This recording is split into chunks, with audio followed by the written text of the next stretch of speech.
Plus de 1500 abonnés, 1500 fois merci. Et pour vous remercier, je vais vous révéler la seule manière d'être heureux dans ce monde. Mais pour cela, j'ai besoin de 10 000 abonnés sur ce compte. Donc il faut partager la vidéo, il faut me soutenir et vous aurez la réponse juste après. Bon vendredi les musulmans et surtout à nos compatriotes mahorais, Mayotte, on ne t'oublie pas. Mais c'est vrai que nos infos, eux, par contre, Mayotte, ils savent même plus que ça existe. Hein. T'as vraiment l'impression que Imu Macron, il est arrivé là, il a explosé l'île. Et le gouvernement et les médias ont complètement oublié, ils ont même jamais su que ça existait. Je sais pas pour vous, mais pour moi, le 14 février, c'est vraiment un enfer. Ça fait 4 ans que j'essaye d'amener ma femme, qui est devenue ma femme entre-temps d'ailleurs, à Venise. Impossible. Il y a 4 ans, fausse couche, c'est malheureux, mais c'est comme ça. Il y a 3 ans, c'est ce petit machin là-bas qui est né. Et comme il est né fin janvier, les gars, je vous conseille de rien prévoir en février parce que les mois d'après un accouchement, souvent la femme, elle n'est pas super. Il y a 2 ans, ma mamie est décédée, donc on a dû tout annuler pour aller à l'enterrement. L'année dernière, elle était tombée malade tout le début d'année. Et cette année, elle a trouvé le moyen d'être en formation toute l'année et d'avoir extrêmement peu de vacances et d'avoir que des vacances en août. Donc en février, c'est mort. Donc cette année, c'est décidé. Le 14 février, je le ferai pas le 14 février. Le 14 février, je le ferai peut-être le 14 août. Et alors? À un moment donné, il faut bien qu'on y aille pour savoir si c'est vraiment bien Venise. Avant que ce soit sous les eaux quand même.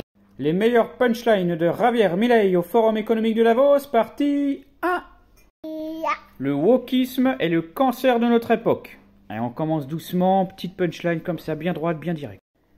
Transformer des désirs en droits fondamentaux est une excuse pour agrandir l'État et écraser la liberté. La justice sociale n'est qu'une tyrannie déguisée. Si vous pensez qu'un marché a échoué, cherchez l'intervention de l'État, vous la trouverez toujours.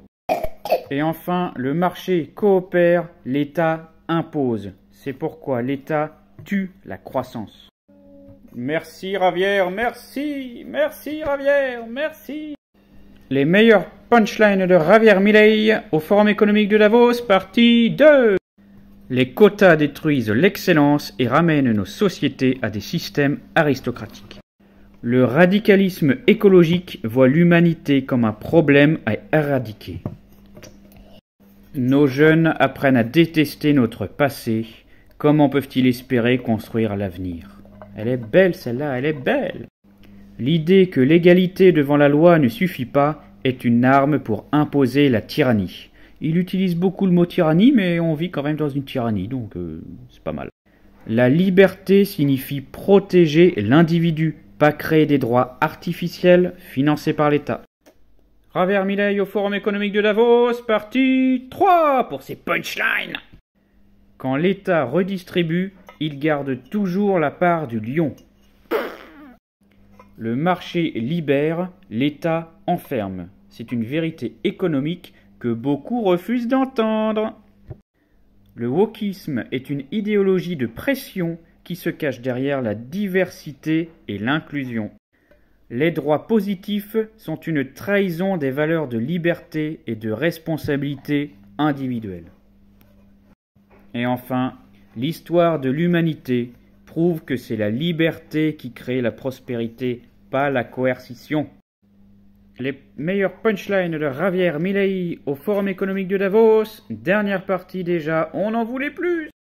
Le collectivisme détruit ce que le capitalisme construit. Elle est bien celle-là, elle est bien. L'État n'est pas la solution à nos problèmes, il est la cause de nos problèmes. Après, quand on connaît le personnage avec sa tronçonneuse, c'est sûr que l'État il lui fait pas de cadeau. Et il a raison. La diversité imposée par l'État n'est qu'un retour au tribalisme et au favoritisme. Nous devons réduire l'État à des fonctions fondamentales, protéger la vie, la liberté et la propriété. C'est tout, point barre. Faire de l'État un arbitre et un joueur à la fois crée un conflit d'intérêts mortel pour la liberté. Voilà, j'espère que ça vous a plu. Moi, Javier Milei, Je l'adore, c'est pour ça que je pense que l'année prochaine, direction Argentina! Donald Trump nous dit ses 20 vérités au Forum économique de Davos, partie 3. La régulation excessive en Europe étouffe l'innovation et freine la croissance économique. Oh tiens donc, j'ai le même avis, dis donc. Il est temps que les nations de l'OTAN augmentent leur défense militaire à 5% du PIB. Nous avons rétabli la souveraineté et la force des États-Unis après des années de chaos et surtout de manipulation démocratique. Si vous fabriquez à l'étranger, vous paierez des tarifs douaniers pour protéger notre économie. Donc les États-Unis, et c'est très bien ce qu'ils font, ils veulent que l'on produise chez eux. L'énergie propre est essentielle pour garantir notre leadership économique et technologique. Donald Trump nous dit ses 20 vérités au Forum économique de Davos, dernière partie, partie 4. La méritocratie est de retour en Amérique, seul le travail et les compétences compteront, ce qui est carrément logique. Nous avons arrêté l'utilisation de la force judiciaire comme arme contre les citoyens et les opposants politiques. Ah bah ça c'est bien, ce serait bien aussi qu'on fasse ça chez nous peut-être, non?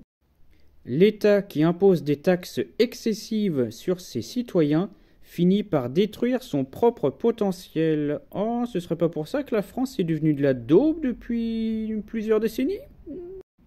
Et enfin, le commerce équitable ne signifie pas céder face à des déficits massifs imposés par d'autres nations. Trump Power! Il y en a beaucoup qui se demandent à juste titre d'ailleurs pourquoi certains sont contents que Donald Trump ait gagné, parce qu'il va mettre la misère à la France, il va mettre la misère à l'Europe, il va mettre la misère au monde entier, et nous on est contents. Évidemment, au premier abord, cela n'a pas du tout l'air logique d'être content de se faire défoncer. Mais là, on va parler de défaites encourageantes. Donc déjà, il y en a qui comprennent même pas comment Trump a été élu parce que il est contre les femmes, donc aucune femme a dû voter pour lui. Il est misogyne. Il est raciste, donc aucun noir a dû voter pour lui. Il est contre les LGBT, donc aucune personne de ce genre-là, de ces 30 genres-là, a dû voter pour lui. Et ben non, vous avez juste été super mal informé parce que tout le monde a voté pour Trump. Parce que si vous vouliez pas voter pour Trump, il fallait voter pour quelqu'un qui ah bah c'est juste une femme de couleur. Voilà, donc nul. Donc non, les Américains ne sont pas complètement teubés comme nous et ils votent pour quelqu'un qui veut défendre l'Amérique au péril de sa vie parce qu'il a déjà été plusieurs fois miraculé et ça va continuer encore un petit peu à mon avis. Même si là, avec la protection qu'il a, normalement ça devrait passer. Et ensuite, en second point, c'est le plus important, c'est parce que ça doit nous servir d'exemple. Parce qu'on va se faire démolir et ça va nous faire du bien. Ça va peut-être réveiller enfin le peuple français qui est endormi depuis 50 ans quand même, ça fait beaucoup, hein, c'est un énorme coma là. Donc ne vous inquiétez pas, vous avez raison de dire que Trump c'est une catastrophe pour nous, pas pour les Américains, qu'on va se faire démolir. Et donc maintenant vous comprenez qu'il faut que ça devienne un exemple et que la France doit être à la recherche de sa souveraineté et d'arrêter d'être un caniche. Voilà, normalement vous avez la réponse. Si vous avez d'autres questions, n'hésitez pas, j'y répondrai avec grand plaisir.